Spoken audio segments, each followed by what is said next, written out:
성탄절이 다가오고 있습니다. 현수막이 걸렸는데요. 우리는 성탄을 기다립니다. 구주 예수의 오심을 기다리고 있습니다.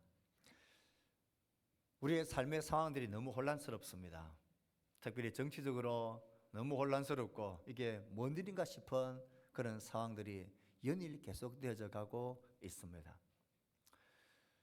그것으로 인해서 모든 삶의 상황들이 정말 복잡하고 힘겨운 것 같습니다. 그럼에도 불구하고 우리는 우리의 구주 예수, 만화의 왕 되신 예수님의 오심을 축복하며 성탄을 기다리고 있습니다. 우리가 성탄을 기다리는 것은 2000년 전에 있었던 그 날을 추억만 하는 것은 아닙니다. 우리가 성탄을 기다리는 것은 처음 임하신 그 주님께서 다시 오시마 하신 재림의 약속을 하셨기에 그 주님을 동시에 기다리고 있는 것입니다. 첫 성탄을 기다리며 감격하는 동시에 그것과 비교될 수 없는 더 크고 놀라운 주의 다시 오심을 우리는 바라보고 기다리며 이 성탄을 기뻐하는 것입니다. 오늘 본문의 말씀은 예수님의 오심을 기다렸던 한 사람을 보여주고 있습니다. 우리는 오늘과 다음 주에 이어서 예수님을 기다리는 사람들에 관한 모습을 성경을 통하여 살피려고 합니다. 그 모습 속에 예수님의 다시 오심을 기다리는 우리의 삶이 어떤 모습이어야 하는지 우리를 돌아보고 새롭게 하는 시간들이 될 수 있기를 축복합니다. 시므온, 그는 어떻게 예수님의 오심을 기다리는 사람이었습니까? 25절 말씀을 같이 읽습니다. 시작. 예루살렘에 시몬이라 하는 사람이 있으니 이 사람은 의롭고 경건하여 이스라엘의 위로를 기다리는 자라. 그는 이스라엘의 위로를 기다리는 자라 그랬습니다. 이스라엘의 위로란 이스라엘의 구원의 소망을 말합니다. 하나님 약속하신 메시아가 이 땅에 오셔서 우리를 이 억압과 착취에서 구원해 내실 구원자 메시아를 기다리는 것, 그것을 이스라엘의 위로를 기다린다라고 표현한 것입니다. 그러므로 이스라엘의 위로를 기다린다는 말은 그가 메시아를, 구원자를 기다렸다라는 것입니다. 가만히 생각해 보면 구약 성경의 마지막 성경인 말라기서가 기록되어진 지 400년이 지난 시점입니다. 그러니 400년 동안 하나님이 말씀도 없으셨고 어떤 선지자도 없었습니다. 메시아를 보내겠다라는 약속의 말씀을 하신 지가 400년이 지난 깜깜한 시간들이 지나가고 있습니다. 그러니 메시아를 기다리는 사람은 여러 가지 모양, 자기의 형편을 따라서 다르게 기다렸습니다. 많은 사람들은 메시아에 대한 이야기를 이제는 꿈같은 이야기라 생각해서 무관심합니다. 400년 동안 아무 일도 없었는데 무슨 메시아가 반짝 우리에게 오겠냐. 나의 삶에 바빴습니다. 신경 쓸 시간도 없고 신경 쓸 이유도 없었습니다. 400년이라는 긴 시간 동안 아무 일도 없었으니까 지금 당장 먹고 사는 나의 삶에 분주하게 바쁘게 사는 것입니다. 우리식으로 이야기하면 일해야 되죠. 아이들은 공부해야 되죠. 학교를 가야 되죠. 취업해야 되죠. 돈 벌어야 되죠. 결혼해야 되죠. 자녀를 양육해야 되죠. 이 삶이 분주하고 바쁘게 돌아가는데 무슨 메시아 오심에 대한 기대와 소망이 있을 수 있느냐. 또 어떤 사람은 반대였습니다. 적극적으로 자신의 힘과 투쟁으로서 이 메시아의 오심을 앞당기려고 애를 쓰던 열성분자들도 있습니다. 이들은 로마를 향하여서 무력투쟁을 벌였습니다. 메시아라 생각되어지는 그 사람이 보이면 그를 필두로 해서 독립전쟁을 치르는 일에 열성을 내었던 자들입니다. 약속하신 메시아를 우리의 무력과 힘으로 앞당겨 보겠다라는 태도입니다. 이와는 정반대의 태도를 보인 사람도 있습니다. 로마 정권과 그 종교의 권력에 야합해서 자신의 삶의 이익과 풍요와 쾌락을 그 열매를 누리는 야합한 자들도 있습니다. 로마의 권력과 야합했고 권력욕을 채워줄 종교 권력과 야합하며 메시아에 대한 열망과 메시아에 대한 가르침, 기대는 자신의 만족을 위해서 자신의 이 권력을 곤고하게 하는 일을 위해서만 신처럼 사용되어졌지 정작 자신의 욕망과 자신의 이익을 추구하는 일에 바빴던 사람들도 있습니다. 이런 와중에 시므온은 이스라엘의 위로 메시아를 견고하게 흔들리지 않고 계속해서 기다렸던 자였습니다.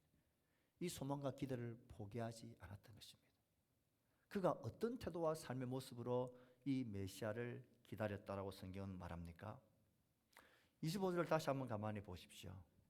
이 사람은 의롭고 경건하여 이스라엘의 위로를 기다리는 자라. 어떤 사람은 무관심하며 자기 삶에 바빴고 먹고 사는 일에 자신의 삶에 분주했고 이익이 되는 일이라면 무슨 일이라도 했던 그 사람들, 무력과 투쟁으로 혹은 야합함으로 자신의 이익을 쫓아갔던 그 시대 속에서도 그는 의롭고 경건했다라는 것입니다. 의로웠다라는 것은 하나님께서 말씀하신 그 의로운 삶을 사람들과의 관계 속에서 행하며 살았던 진실하고 정직하고 바르고 선한 삶을 유지했다는 것입니다. 자신의 삶만 추구하는 일에 눈물지 않았고 권력과 야합하거나 투쟁하며 힘으로 사는 자가 아니었다라는 것입니다. 하나님 말씀하신 대로 의로운 사람이 되고 의로운 이웃, 선한 이웃으로 살아가는 자였습니다. 그는 동시에 경건했다 그랬습니다. 경건하다는 말은 하나님 앞에서 해야 될 의무들을 잘 감당했던, 열심히 감당했던, 순전하게 감당했던 하나님 앞에서 올바른 신앙인으로서 경건하게 살았다는 것입니다. 그 당시의 사람들은 메시아의 오심에 대해서 각자 자기 나름대로의 반응만 보이는데 바빴습니다. 하지만 시므온은 달랐습니다. 그는 하나님과 사람 앞에서 의롭고 경건함을 잃지 않았고 하나님이 약속하신 대로 반드시 메시아가 우리를 위로하실 위로자가 우리에게 임할 거다. 그것을 잃지 않고 붙들며 기다리는 삶을 살았습니다. 말씀을 붙들었습니다. 그 메시아가 이루실 나라를 소망했습니다. 지금 나의 삶 가운데서 주의 말씀을 따라서 의롭고 경건한 삶을 살아가는 일에 그는 포기도 낙담도 하지 않았습니다. 그렇게 그는 주의 오심을 기다리는 자였습니다. 그의 기다리는 이 모습은 주의 재림, 다시 오심을 기다리는 우리의 시대 상황과 너무나 비슷하지 않습니까? 이 시대 상황을 보십시오. 저마다 자기의 이익과 자기의 쾌락과 자기의 만족과 자기의 성공을 위해서 선한 일이든 의로운 일이든 이것은 뒤로 제쳐진 채 나에게 이익이 되는 것이라면, 돈이 되는 일이라면 무엇든지 행하는 이 시대를 우리는 살아가고 있습니다. 사치와 방탕과 타락들, 물질의 부유함이 신이 되어졌고 돈이 막강한 권세를 바라는 이 시대를 우리는 살아가고 있습니다. 마치 노아의 시대같이, 소돔과 고모라의 시대같이 자신의 욕심과 자신의 즐거움을 추구하며 자신의 이익을 따라 살아가는 이 시대를 살아갑니다. 하나님의 심판이 있을 거다, 홍수가 있을 거다, 그런 쓸데없는 소리 하지 말아라. 다시 오시겠다고 말한 약속이 2000년이나 지났는데 무슨 그런 일이, 꿈같은 소리 하지 말아라고 조롱하며 자신의 삶에 분주합니다. 자신의 힘을 따라 살고 권력과 자신의 이익이 되는 것이라면 무엇이든지 타협하며 살아갑니다. 사탄은 이 시대를 그런 정신으로 우리에게 쓰나미같이 몰아붙입니다. 사람을 향한 의로움과 하나님을 향한 경건함과 거룩함을 가치 없는 것으로 무시하게 만듭니다. 그것보다는 나의 이익과 돈과 풍요와 부유와 권력이 더 중요하다라고 우리를 속삭입니다. 창조주란 없다. 진화된 것이고 인간은 물질의 덩어리다. 이 땅에서 어떻게 잘 먹고 잘 사느냐가 우리의 최종 목적이다. 돈이 최고고 권력이 내가 할 수 있는 모든 것을 다 다하게 해준다라고 말합니다. 교묘하게 인권이란 이름으로 그럴싸한 포장지를 친 채 차별금지법이라든지 이런 하나님의 창조의 질서를 무너뜨리는 일을 슬그머니 법제화시키고 이것이 옳다라고 말하고, 차별금지라는 이 좋은 이름을 가지고 신앙의 순수함과 신앙의 진리에 대해서 입을 틀어막으려고 하는 세대를 살아갑니다. 성탄의 흥겨움은 있지만 그것의 아기 예수 그리스도 십자가의 대속은 우리 가운데 들려지지를 않습니다. 과학이 발달하면 발달할수록 과학적 무신론, 철학적 무신론이 판을 치고 있습니다. 공교육이나 사회 시스템이나 대중문화나 모든 것을 통하여서도 하나님은 없다. 더 나아가서 하나님은 우리에게 실은 우리에게 필요 없다. 이런 소리와 정신들이 뒤덮고 있는 세상입니다. 신앙은 망상인 것처럼, 믿음은 미신인 것처럼 그렇게 우리를 몰아붙이는 세대에 살아가고 있습니다. 이때 우리는 주의 오심을 믿고 기다리는 자입니까? 그의 말씀의 진리를 붙들고 의로움과 경건함을 포기하지 않고 세상이 뭐라고 떠들든지 간에, 그들이 뭐라고 미쳐가든지 간에 주의 재림은 분명한 사실이고 그가 오셔서 모든 것을 정확하게 판단하시고 드러내실 것이고 모든 것을 심판하실 것이라는 그 주의 오심을 우리 믿음으로 기다리고 있습니까? 시므온은 의롭고 경건함으로 메시아를 기다렸던 사람입니다. 이 시대에 우리의 삶의 모습도 그러해야 합니다. 의롭고 경건하게 주의 오심을 기다리는 이 기다림이 있는 성탄이 될 수 있기를 축복합니다. 놀라운 사실입니다. 어떻게 시므온은 평생에 그렇게 그 시대 속에서 의롭고 경건하게 이스라엘의 위로 메시아를 기다리며 살 수 있는 비결이 무엇이었을까요? 도대체 그는 어떤 사람이었길래 그렇게 메시아를 그 상황 속에서 기다리며 살아갈 수 있었을까요? 25절에서 27절까지의 말씀을 읽습니다. 시작. 이 사람은 의롭고 경건하여 이스라엘의 위로를 기다리는 자라. 성령이 그 위에 계시더라. 그가 주의 그리스도를 보기 전에는 죽지 아니하리라 하는 성령의 지시를 받았더니 성령의 감동으로 성전에 들어가매 마침 부모가 율법의 관례대로 행하고자 하여 그 아기 예수를 데리고 오는지라. 비결이 무엇입니까? 세 번이나 반복되어지고 있는 성령님이십니다. 이 시므온을 묘사하면서 그가 그렇게 기다리던 메시아를 보게 되어지는 이 사건이 성령님으로 말미암았다라고 성경은 반복해서 기록합니다. 성령님이 그의 위에 계셨다. 위에 계셨다라는 말은 그와 함께 하셨다라는 것입니다. 성령님과 함께 거하는 거룩한 상태로 계속 머물러 있었다라는 것입니다. 성령님과 동행하는 삶을 살았다라는 것입니다. 돈과 쾌락과 자기의 이익과 자기의 만족과 자기의 성취를 바라보며 그것만 붙들고 살아가던 그 시대에 그는 성령님과 머물며 성령님과 동행하는 삶 살아갔습니다. 성령님을 통해 약속의 말씀의 지시를 받았다 말합니다. 성령님의 지시를 받는 말씀의 인도함을 받는 삶을 살았습니다. 그는 세상이 그렇게 수상하더라도 하나님이 성령을 통해 약속하신 메시아의 오심에 대한 대망을 그는 딱 품고 의롭고 경건하게 살았습니다. 이 약속의 말씀을 그는 놓지 않았습니다. 그렇게 말씀을 놓지 않고 살아가는 그에게 성령님은 특별한 말씀의 지시를 그에게 하기를, 너가 그렇게 믿고 붙들고 기다리던 그 메시아를 너가 죽기 전에 반드시 보게 될 거라는 이 특별한 하나님의 약속의 지시를 그가 받았던 것입니다. 상상해 보십시오. 그가 그렇게 하나님의 말씀을 붙들고 메시아를 기다리며 경건하고 의롭게 살아가고 있는 중에 성령님이 너 보게 될 거야. 너 그렇게 기다리며 살아왔던 그 어려움과 경건함의 삶에 대한 하나님의 특별한 선물이 너에게 주어질 거야. 너 메시아를 너의 눈으로 죽기 전에 볼 거야. 이런 성령님의 지시하심을 받았습니다. 하나님은 참 특별한 분이십니다. 놀라운 분이십니다. 그가 말씀을 붙들고 살아가고 동행하며 살아갈 때에 이 동행의 길을 격려라도 하듯이 특별한 지시와 말씀의 약속을 주시며 살아생전 너가 볼 거다라는 그 약속의 말씀을 선물같이 그에게 주십니다. 예, 그의 삶은 무엇에 근거한 삶입니까? 성령님이 하시는 말씀과 그 말씀에 대한 특별한 감동으로 그는 살아가는 자였습니다. 그런 약속을 받고 감격하며 살아가는데 어느 날 성령님이 그를 감동하십니다.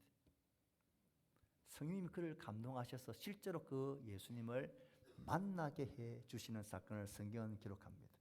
27절 말씀을 다시 한번 읽어봅시다. 시작.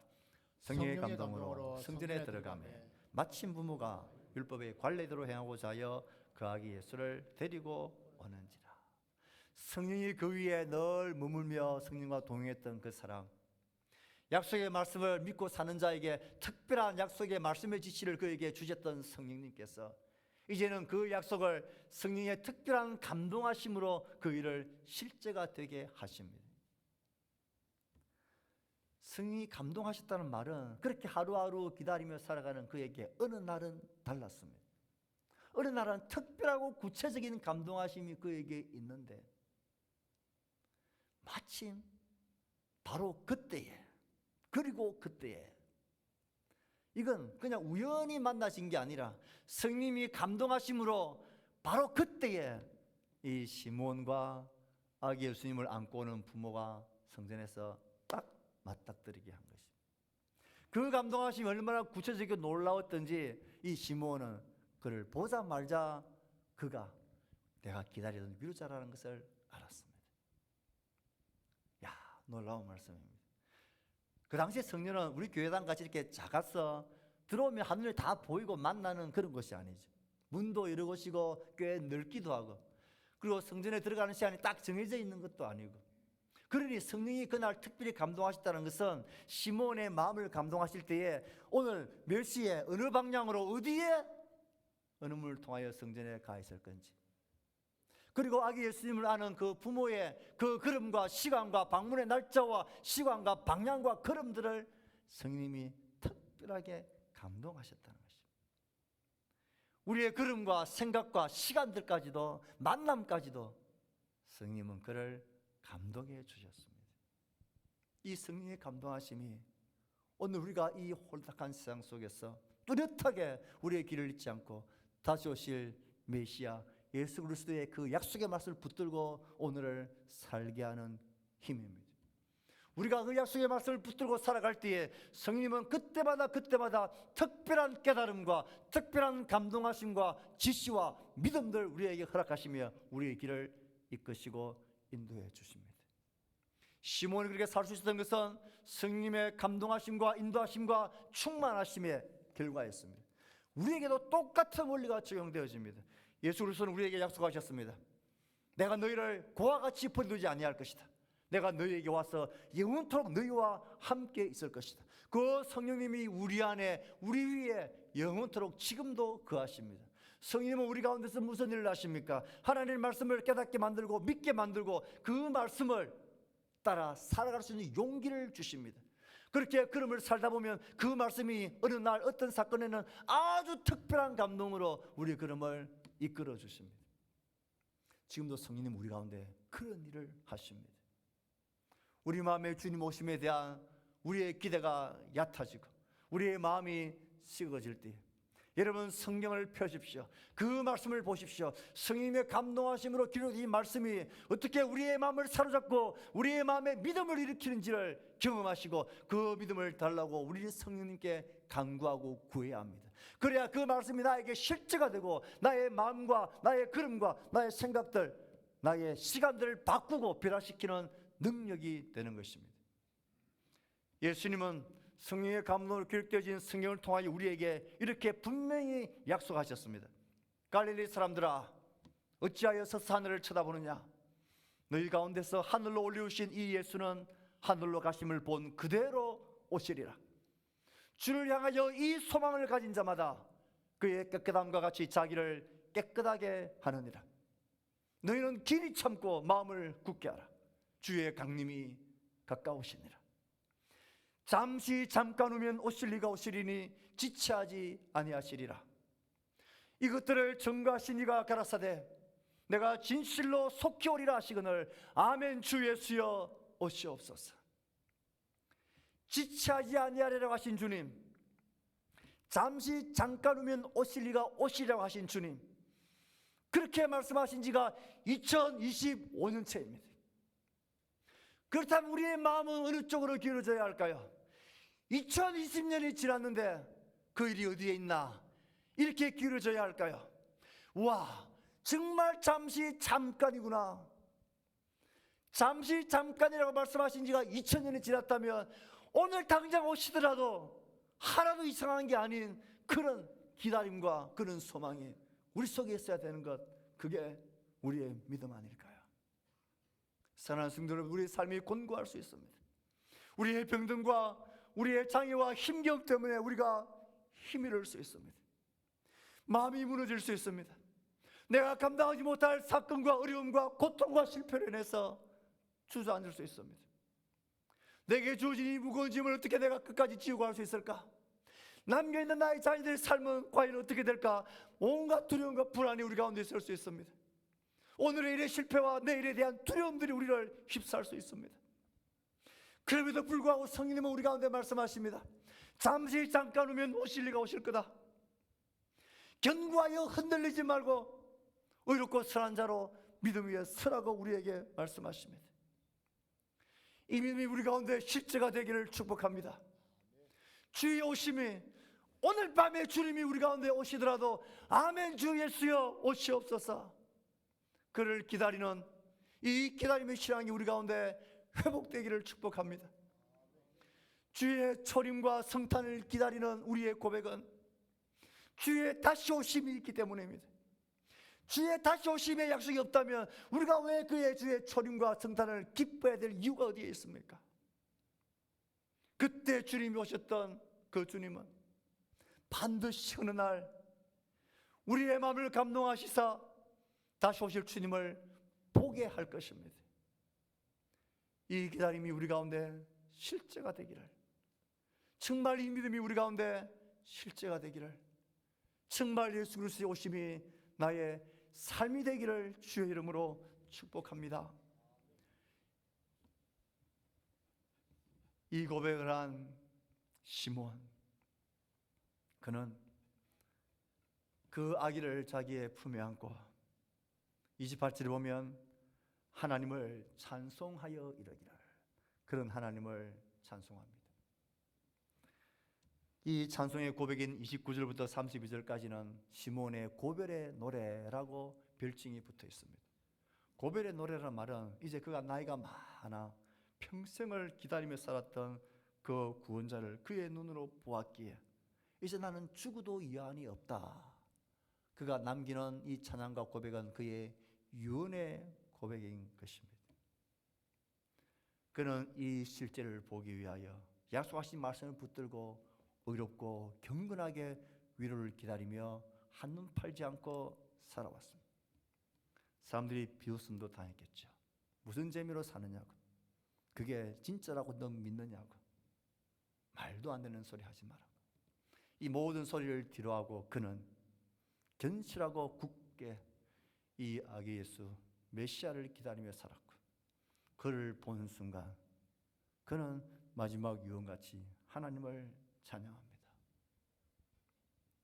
주의 첫 오심을 보고 찬양했던 이 시므온의 찬양, 우리는 이 찬양을 주의 다시 오시는 그날 그를 보면서 하게 될 것입니다. 그날은 죽은 자도 다시 살아나고 살아서 주를 뵙는 자는 그 몸이 거룩하게 변화하여 변화된 새로운 몸으로 우리는 그 주님을 보고 찬송하게 될 겁니다. 주를 믿는 역사에 있어도 모든 인류들이 그 앞에서 우리의 왕을 찬양하게 될 것입니다. 우리의 수고와 믿음의 걸음과 애썼던 이 모든 것들을 위로하시는 우리의 영원한 위로를 우리는 보고 찬양하게 될 것입니다. 저는 기대합니다.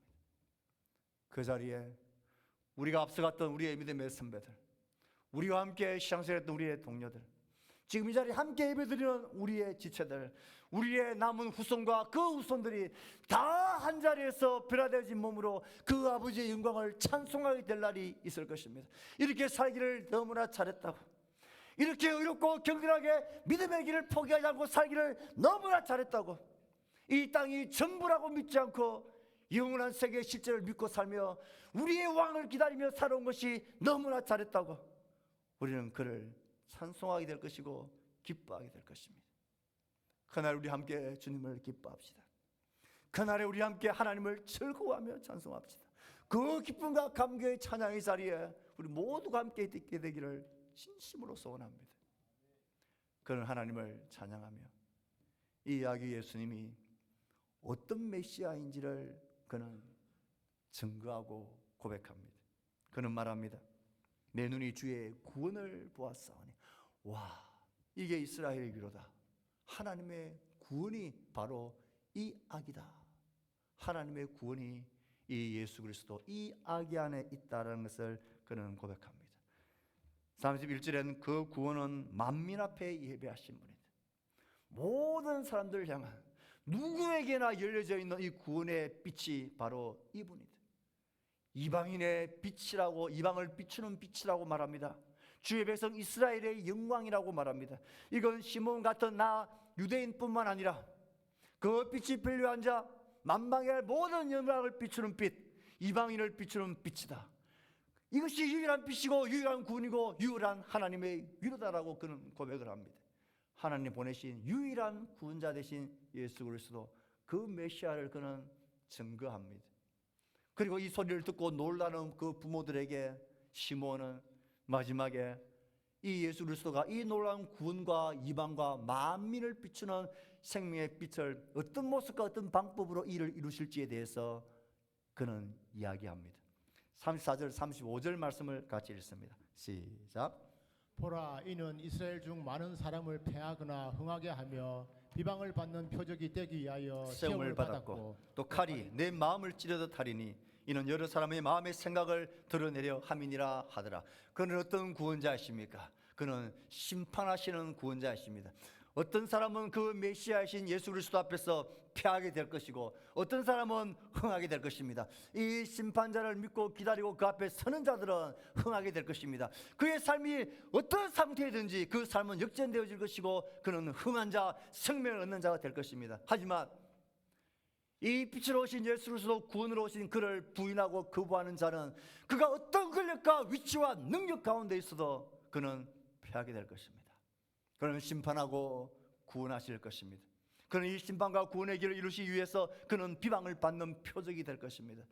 세상은 그를 좋아하지 않을 것입니다. 세상은 그를 미워하고 죽일 것이고 십자가에 못 박아 없애버릴 것입니다. 그는 그렇게 조롱과 비방을 당할 것입니다. 하지만 그것이 표적이 될 것입니다. 그것이 하나님이 이 아들이, 이 예수 그리스도가 우리의 구원자신 영원한 표적이 될 것입니다. 그는 죽음에서 다시 살아나실 것이고 그는 부활하실 것이고 믿는 자를 불러 모으시는 우리의 구원이 되실 것입니다.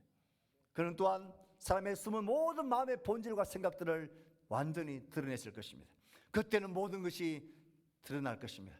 그때는 우리가 오해했던 것들이 드러날 것입니다. 우리가 몰랐던 것이 드러날 것입니다. 그때는 하나님의 그 신비한 계획과 일하심을 우리는 명백하게 보게 될 것입니다. 그때는 하나님 앞에서 사람은 숨길 수 없습니다. 그때는 어떤 것들도 거짓으로 꾸밀 수 없습니다. 모든 것이 드러나도록 그는 심판하시는 정의의 하나님, 정의의 왕으로 우리 가운데 임하실 것입니다.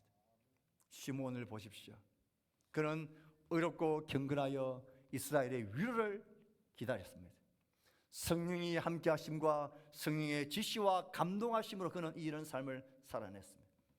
그 예수를 보는 순간 그는 하나님을 찬양했고 이 예수 그리스도를 증거하고 고백하는 노래를 유흥같이 부르고 있습니다. 우리가 주의 오심을 기다리는 이 마지막 때를 살아갈 때에 우리에게 남겨진 거룩한 의무, 행복한 도전은 무엇입니까? 우리는 성탄을 기다리고 있지만 이 세상은 크리스마스는 좋아하고 성탄은 좋아하지만 아기 예수 구원자 우리의 심판자로 오실 우리의 왕은 거부하고 싫어합니다. 그러나 우리는 우리의 왕을 오늘도 의롭고 경건하게 살며 기다립니다. 성령님은 여전히 우리 안에 계셔서 그의 말씀을 주시고 깨닫게 하시고 믿게 하시고 감동하심으로 우리의 걸음과 시간과 우리의 마음을 이끄심으로 하나님의 백성으로 살아가도록 우리를 인도하십니다. 우리는 언젠가 보게 될 것입니다. 하나님을 찬양하게 될 것입니다. 우리가 보게 될 그 심판자 우리의 메시아 그분의 심판과 그분의 구원을 증거하고 알리고 보여주는 삶을 주님 오시는 그날까지 살아갑시다. 다시 한번 우리의 마음에 오이콧을 품고 우리의 소중한 영혼들을 품고 시몬이 찬양하고 증거했던 것처럼 그렇게 우리의 입술을 통해서도 우리의 삶을 통해서도 예수 그리스도가 증거되어지는 이 행복한 삶이 주님 오시는 그날까지 우리 가운데 계속되어지기를 예수를 기다리는 믿음의 사람 하나님의 사람 백성으로 살아가는 우리 모두가 되기를 주의 말씀으로 축복합니다.